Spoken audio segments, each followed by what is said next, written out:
Егер әрбір тірі ағза жасушалардан тұратын болса, онда олар қалай пайда болады және қалай көбейеді?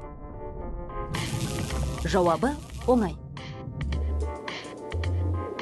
Барлық жасушалар басқа жасушалардан пайда болады.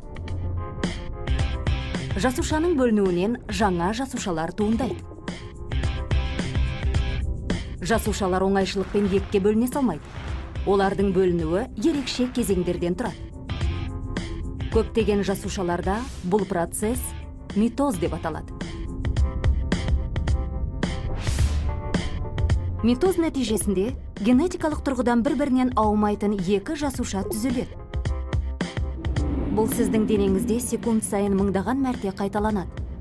Тері жасушаларын ауыстырады, сүйектерді өсіреді және бұлшық еттерді қалпына келтіреді.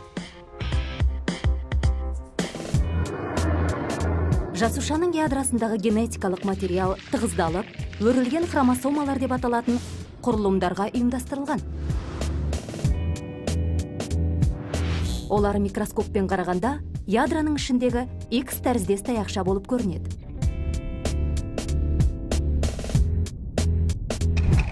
Жасуша бөлінердің алдында хромосомалар өздерінен аумайтын көшірмелерін жасайды.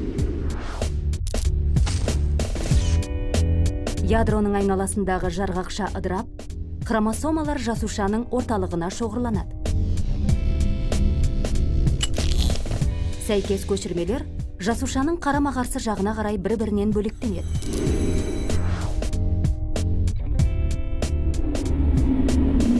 Хромосомалардың айналасында жаңа ядро жарғақшалары түзіліп, оларды жаңа жасуша жарғақшалары қоршау арқылы бір-бірінен аумайтын екі жаңа жасуша түзіледі.